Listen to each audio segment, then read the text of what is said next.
Good morning, ladies and gentlemen. Thank you for your attendance today. Firstly, I'd like to acknowledge the Chairperson, Crime and Corruption Commission, Alan McSporran QC, and also the Independent Assessor, Office of the Independent Assessor, Kathleen Florine, and also provide an apology from the Queensland Integrity Commissioner, Dr. Nicola Stepanov. And thank you for your attendance today. With the local government election now in full swing, 4 of Queensland's peak integrity agencies have joined forces to make sure everyone plays by the rules. The Electoral Commission of Queensland, the Office of Independent Assessor, the Crime and Corruption Commission and the Queensland Integrity Commissioner will closely monitor this election to ensure all relevant laws are adhered to during this important time. We all have a separate but important role to play. Importantly, we've joined up and there's a coordinated approach. Now I'll talk a bit about the Electoral Commission of Queensland.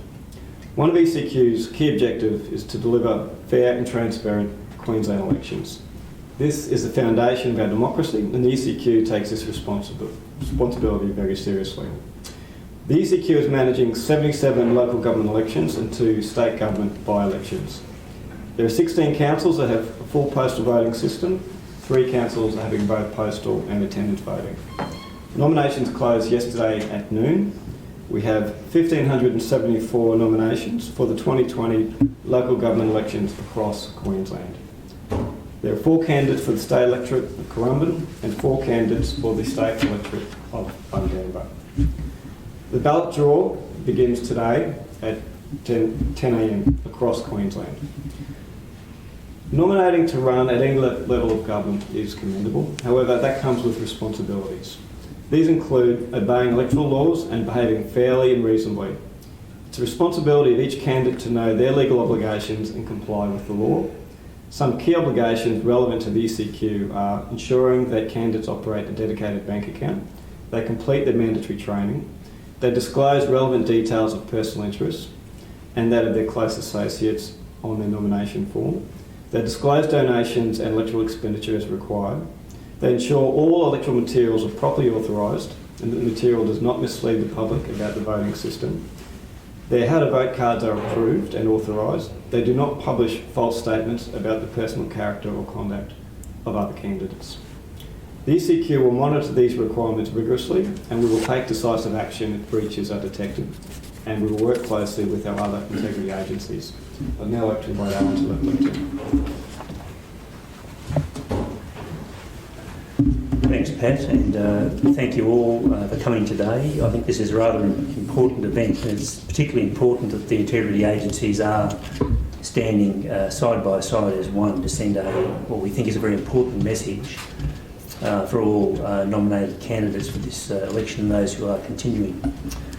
So the Crime and Corruption Commission welcomes the opportunity to join with our partners to discuss this very important corruption prevention message with you. And I ask for your help to get this message out not just to the candidates themselves but to the public at large. The Commission fully supports the call for candidates in the upcoming 2020 local government elections to run fair, honest, transparent and legal campaigns so the election can be fair for all involved. The CCC was keen to partner with the Electoral Commission of Queensland, Office of the Independent Assessor and the Integrity Commissioner to proactively write to sitting councillors, candidates, to remind them to play by the rules and to alert them to some of the common pitfalls we've all seen during previous election campaigns. Prevention is always better than a cure, or in our case, enforcement of the law. So I hope those who receive our collective correspondence take the time to read it and digest it. It's meant in the spirit of cooperation and assistance to people who aren't, we don't think, across the sector corrupt, but they do in some cases lack capability, and we're seeking to help them gain the skills they need to do this important work. Despite uncovering some very troubling conduct in the local government sector in recent years, which at times has reached a criminal threshold, I know for a fact that most candidates, councillors and mayors put their hand up for election to the local council for the right reasons. They're dedicated, they're committed, and they want to do the right thing. And that's to serve their community and to make it a better place. Unfortunately, the CCC's recent corruption investigations have uncovered practices where the community's interests have not come first. A lot of personal interest has intruded, unfortunately. Crime and corruption prosper when individuals put their private interests before the public interest. It's that simple. We've seen 3 mayors, 2 at Ipswich and 1 at Fraser Coast, convicted of criminal offences. A former CEO and others connected to councils jailed. I'm limited in what I can say about other matters as they remain before the courts, but the former Mayor of Logan and 7 other councillors at Logan are facing criminal charges. A former Mayor and councillor from Moreton Bay are facing criminal charges, and a Mayor and senior staff from several regional councils are also facing criminal charges. Now please note there's nothing preventing any of those charged with criminal offences from nominating and or successfully campaigning in the current election cycle. But bear in mind, if any of those people who are charged with criminal offences are elected, under the Local Government Act as it currently stands, they would be, although successful, automatically suspended and wouldn't be able to take up their positions. That's the law. Not about their guilt or innocence, it's about protecting public confidence in the electoral system and the system of local government. So anyone who is charged, who seeks to run again, Pat as Electoral Commissioner can't stop them. There's nothing in the law that says they can't nominate, nothing in the law that says they can't be elected. But if elected, they would be automatically stood down. And more importantly, they'd be stood down on full pay, funded by you and I as taxpayers and ratepayers, until their criminal charges were resolved one way or the other. If they were convicted, they would be disqualified from continuing to attempt to act as councillors or mayors. If cleared in the criminal courts, they could then resume their role. But as you know, regrettably in the criminal courts, that process of charge to conviction or acquittal can and often does take a considerable period of time, 12, 18 months, 2 years. So you might have a situation where someone's elected after they've been charged, stood down for what might be a 2-year period, pending the resolution of those criminal charges. So I just like everyone to bear that in mind when they're considering their position in this sector. Building strong cultures of integrity is the single most significant action our public sector leaders at all levels can take to address corruption. Leaders need to lead and set the tone from the top. But of course the tone from the top is not enough in isolation. The message from the top, that tone to the top, has to resonate and be promoted down the line to the most junior employee or staff member. The CCC's Operation Belcara identified significant weaknesses in the local government framework and identified reform as needed to deliver equity, transparency, integrity and better accountability in council elections and council decision making. I'd urge anyone who's proposing or has nominated and proposes to run to read the Operation Belcara report, because it deals with conduct, undesirable conduct, found during the election campaign last time in 2016. Since Belcara, there's been a rolling program of legislative reform to strengthen the framework. So it's very important for all candidates, including long-serving councillors who are running again in 2020, to be aware of their legal obligations. Some areas for particular attention include the need to keep a dedicated bank account for campaign funds, keeping all relevant documents to acquit how those campaign funds were spent, and the need for both candidates and donors registering their donations. We ask all existing councillors and candidates to be alert to approaches from potential donors offering campaign donations in exchange for favourable consideration of matters currently before council or to come before council. This is potentially criminal conduct on the part of both the donor and the councillor. It's that simple. You need to be alert to that prospect. However, in my view, the most important thing councillors and public servants can do to ensure the public interest comes before any private interest is to manage conflicts of interest. It won't arise directly in the campaign probably, but it's something, if you're intending to be a councillor or a mayor, you need to understand fundamentally your obligation to declare and manage any conflicts of interest. It's not difficult to do, but it's something that is vitally important to the framework in this integrity space. Having a perceived, potential or actual conflict is not in itself a problem. It's how it's declared and managed that's the issue. You need to be open, honest and transparent about these things because the CCC's experience, in our experience, not managing these situations when they occur, is in the first place, often leads to worse outcomes. Former Ipswich CEO Carl Wolfe told us this from inside the Arthur Gorrie Correctional Centre. That video from Carl Wolfe whilst he was on remand waiting sentence for corruption charges is on our website, and it's a compelling and powerful corruption prevention message, and I commend it to everyone, not only in this room but every councillor and potential mayor and even the member of the public. It's a powerful prevention message that needs to be taken into account. As I say, it comes from Carl Wolfe, who was in jail when he reported the interview and remains in jail for corruption-related convictions. The final thing I wish to advise candidates and members of the public during this local government election is not to make false or vexatious complaints to us or to the Office of the Independent Assessor. From the CCC's point of view, it can be a very serious criminal offence to supply false information or knowingly make false complaints to us. Understandably, we take this very seriously, and where we have information to suggest a complaint was made for the wrong reasons, we'll consider our options, and that includes charging you with a criminal offence. I don't want candidates to ruin their campaigns by attempting to smear opponents with bogus complaints. My sense is the community is well aware of this type of behaviour and would look cynically on anyone who raises a complaint in public for ulterior motives. We now have the Independent Observer, as you know, as well, to call out complaints that have no merit. No one is in any way attempting to suppress or prevent people making genuine complaints.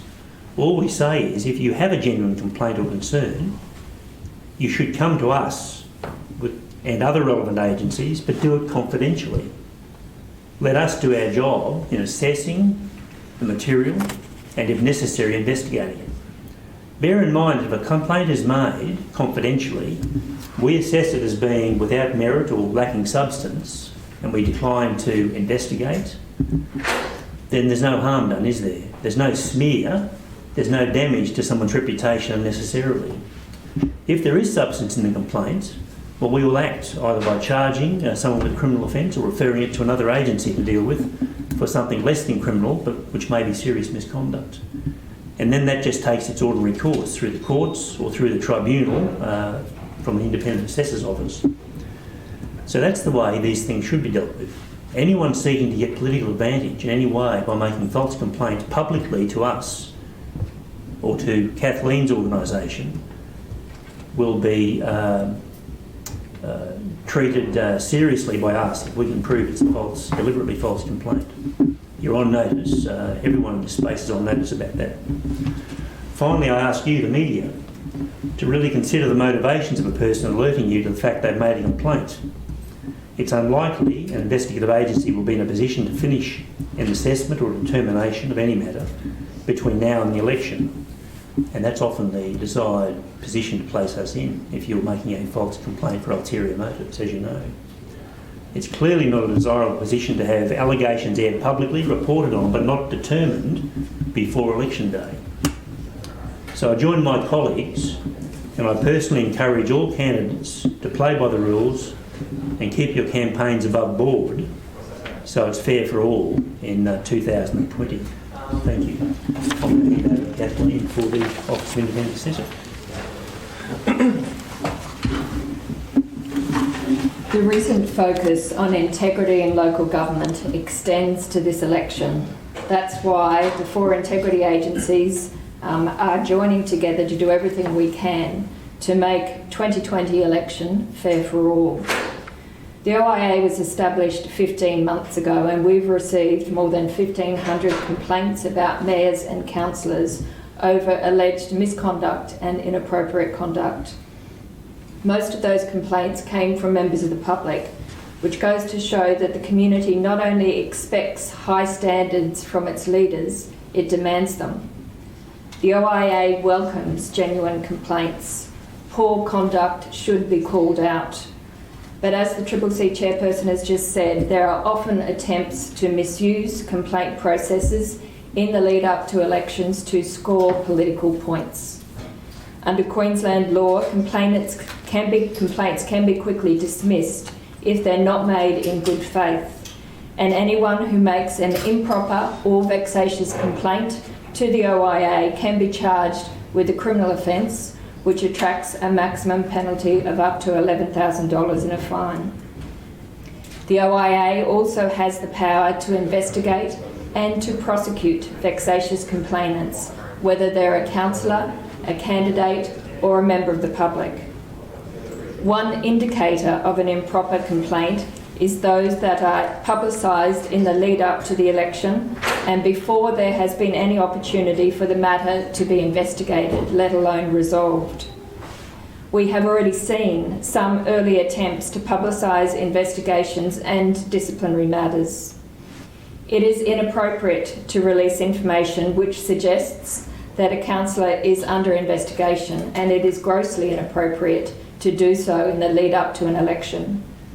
It is difficult to see how this is anything other than an attempt to influence the electorate unfairly.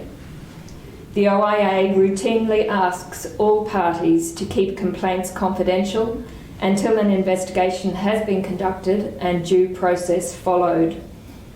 On Monday this week, the OIA communicated directly with all our current complainants to reinforce this message. While campaigning, we are asking all councillors to ensure that they don't use council staff or resources for campaign purposes, not to misuse council information or to publish confidential council information, not to make statements about other councillors, candidates or council employees that are necessarily personal, offensive, false or misleading. Be ready for the downside of social media and don't be drawn into its negativity. It can be a big distraction from who you are and what you represent. Certainly the OIA has received a lot of complaints about councillors' social media activity, and even liking a contentious post can cause problems. I encourage all candidates to run a positive race focused on the local issues that are of greatest importance to your communities. Local people representing their local community is a vital part of our democratic system, and deciding to nominate for council is a great thing. We wish the current councillors and candidates all the best for the busy weeks ahead, and we look forward to working with reinvigorated councils across Queensland after this election. Thank you. So we will open up now to questions. Alan, that long list of... I'm going to step in front of that. That long list of councillors that were named there, it's a pretty damning assessment of the local government system. Can people have confidence when they go to the ballot box on March 28? Look, I think so. I've said publicly, I said again earlier that today, that I don't think as a sector there is widespread systemic corruption. I do think there is a widespread lack of capability and capacity, and that's what this is all about. And the work that both Pat and Kathleen and Nicola have done collectively to upskill and inform and educate potential candidates for both council positions and mayoral roles. People need to take the job seriously. They need to make sure they understand the obligations, and in particular that they understand the obligations surrounding the way you declare and manage conflicts of interest. So I have every confidence. It won't happen overnight, but I think with the best will in the world, it will take some time, but people need to educate themselves about their obligations. You alluded there to a bit of a loophole where suspended councillors and mayors can run for election. There's going to be one suspended mayor who's going to be running unopposed. Do you think there needs to be a change in that legislation to prevent suspended councillors and mayors from running for election? Well, look, in some ways it may be something that needs to be looked at, because I think the theory was that no one would expect someone who'd been charged with a criminal offence and would be unable to take up a role if elected would even nominate. I think that was the thinking, and I think there's some rational reasons behind that, but whether you call it a loophole where someone, despite those obvious shortcomings, still sought to nominate and run, needs to be blocked is a separate issue. But people need to know the consequences. If you nominate when you're charged, even if successful, you can't take up your role. And more particularly for all of us, that person, whilst on suspension under the law, would be entitled to be, although suspended, on full pay,